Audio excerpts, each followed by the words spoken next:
მოგესალმებით. მე ვარ ნინა შონხოფი. მე გადავწყვიტე ჩაგიწეროთ სერიები პლანეტების შესახებ ბედურ ასტროლოგიაში. ეს პირველი ეპიზოდი იქნება მზეზე კონკრეტულად. პლანეტები ბედურ ასტროლოგიაში გვაქვს 9 და გვიათ მათ ნავაგრახა, ანუ 9 პლანეტა. ესენი არის მზე, მთვარე, მერკური, ვენერა, მარსი, იუპიტერი, სატურნი, რახუ და კეტუ. ეს არის 9 ენერგია, რომლებიც შეადგენენ ჩვენს ცხოვრებას რეალურად და ამ ცნობიერებებს ბედურ ასტროლოგიაში აქვთ ღმერთების სახე. ანუ მზე არის მზის ღმერთი სურია დევი, რომელსაც გარკვეული მითოლოგიური ისტორიები მიეწერება, გარკვეული ხასიათი აქვს. ოღონდ ეს არის ხატოვნად აღწერილი ამ ენერგიის თვისებები, რაც არის მზე კონკრეტულად.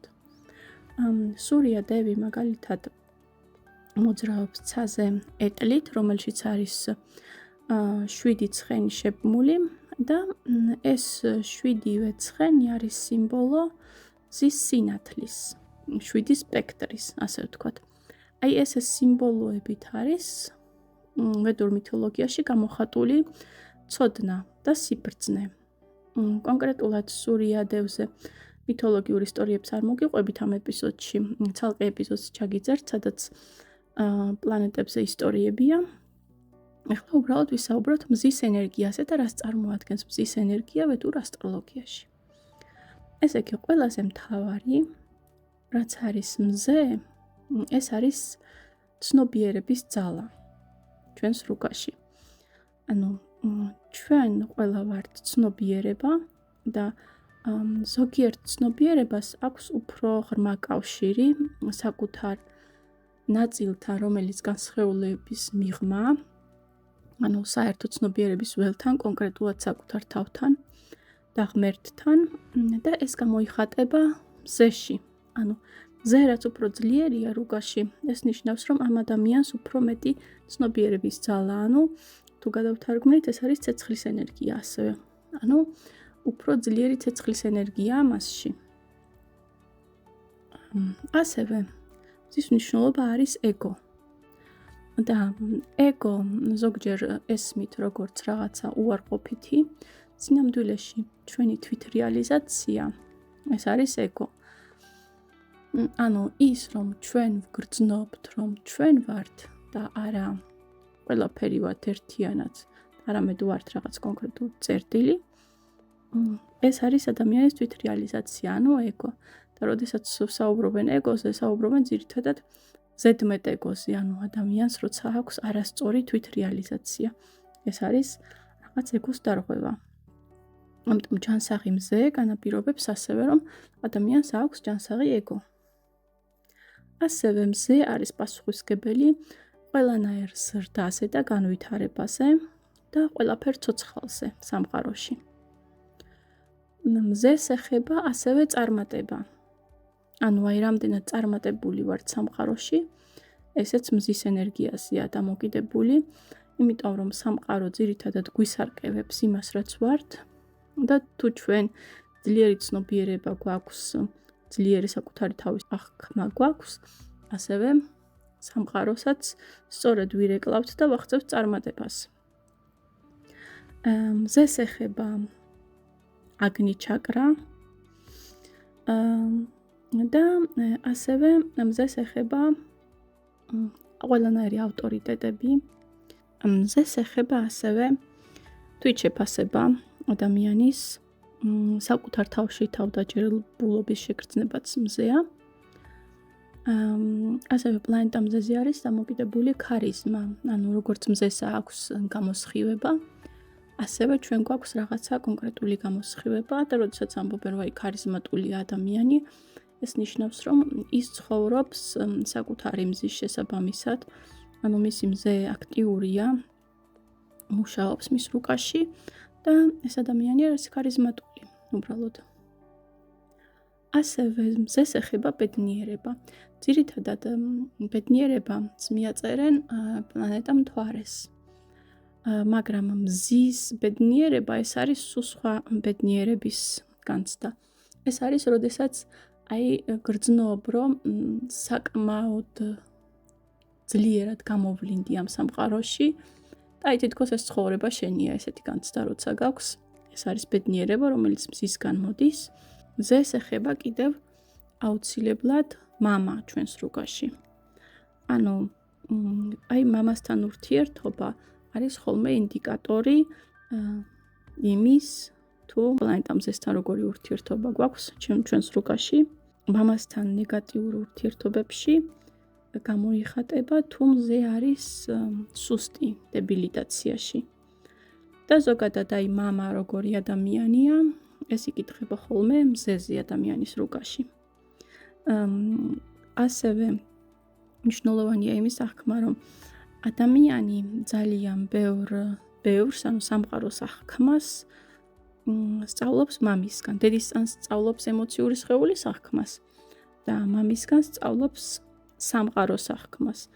და აქედან გამომდინარე, მამა არის ესეთი მნიშვნელოვანი ფიგურა, რომელზეც დამოკიდებულია სამყაროს როგორი აღქმა გვაქვს. ხშირად, როდესაც მამა არ არის ადამიანის ცხოვრებაში, ანუ არ ყავს მამა, ეს ითვლება, რომ არის რაღაცა ძალიან რთული, ხო?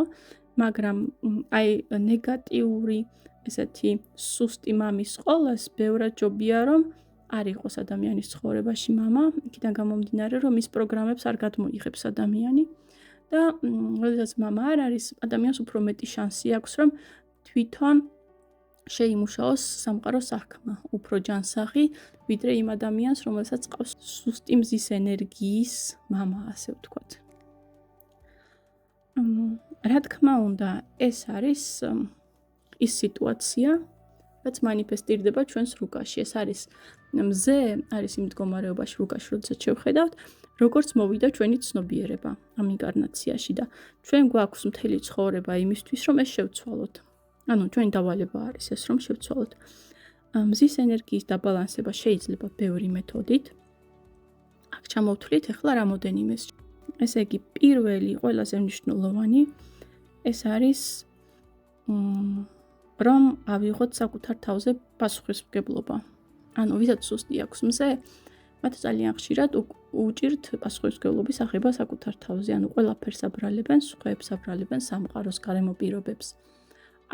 იმ მომენტში, როდესაც გავაანალიზებთ, რომ ყველაფერზე ვართ ჩვენ თვითონ პასუხისმგებელი, უკვე მზის ენერგია ჩვენ რუკაში ძლიერდება, ან ჩვენ სხეულში ძლიერდება მზის ენერგია. ასევე მნიშვნელოვანია საკუთარი თავის მნიშვნელობის დანახვა სამყაროში. ესეც მზის ენერგიას აძლიერებს, ის რომ ისეთი აღქმა, რომ არავინ არა ვარ სამყაროში და საერთოდ საჭირო არა ვარ, რა თქმა უნდა, ჩვენ მზეს აქრობს. მიზანდასახულობა აძლიერებს მზის ენერგიას. მზე არის ხედვა. როდესაც მზე ძლიერია, ადამიანს აქვს უფრო ხედვა თავისი ცხოვრების. და მზე როდესაც სუსტია, ვერ ხედავს.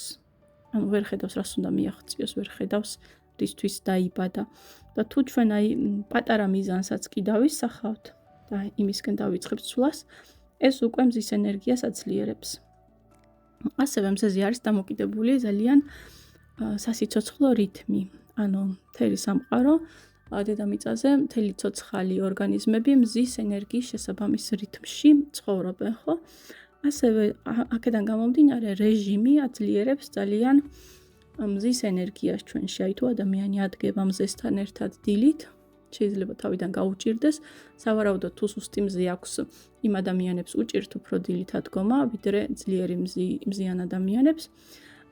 და მაგრამ თუ ეს გაგრძელდება რამოდენიმე ხანს, ადამიანი შეატყობს, რომ ეს რეჟიმში ყოფნა აძლიერებს მასში მზის ენერგიას, ხდება უფრო თავდაჯერებული, ხდება უფრო ენდობა საკუთარ თავს და ასე შემდეგ.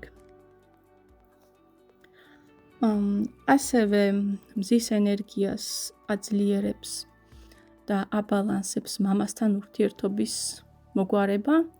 რა თქმა უნდა, არ იგულისხმება ამაში, რომ თუ მამა არის ადამიანი, რომელიც საკუთარ თავზე არ მუშაობს და შეცდომებს არ აღიარებს, მაინც და მაინც უნდა მოგვარდეს მამასთან ურთიერთობა. ეს არის გულისხმობა. იგულისხმება, რომ ვაპატიოთ მას ის შეცდომები, რაც დაუშვა ჩვენთან მიმართებაში და უბრალოდ მადლიერებით გავიხსენოთ ყველაფერი. ეს უკვე აძლიერებს მზის ენერგიას ჩვენში. სულიერი ცხოვრება, რა თქმა უნდა, აბალანსებს მზეს, რადგან რაღაც სულიერი პრაქტიკების დროს ჩვენი ცნობიერების ძალა იზრდება, ანუ კავშირი აღდგება უფრო ჩვენ ცნობიერების იმ ნაწილთან, რომელიც ინკარნაციაში არ არის, ანუ უმაღლეს მეს, როგორც ეძახიან, და ესეც მზეს აძლიერებს. და ასევე ერთ-ერთი პუნქტი არის მზის ენერგიის გაძლიერების საზოგადოებაში გამოვლინება. აი რამდენად ვლინდება ადამიანი საზოგადოებაში მზეზეა დამოკიდებული, მაგრამ თუ ჩვენ ყველაფერს გავაკეთებთ იმისთვის, რომ გამოვიხატოთ, ანუ გამოვიდეთ მაგალითად და გამოვანათოთ, ესეც ჩვენ მზის ენერგიას აძლიერებს რუკაში. იქიდან გამომდინარე თუ რომელ სახლში ამოთავსებული ადამიანის რუკაში მზე, ეს არის ის სფეროები, რომლების საშუალებითაც შეუძლია ადამიანს მაქსიმალურად გამოვლინდეს და მაქსიმალურად საკუთარი მზე გააძლიეროს. ასევე სხვადასხვა ეპიზოდებს ჩავწერ დანარჩენ პლანეტებზეც. დიდი მადლობა და მომავალ შეხვედრამდე.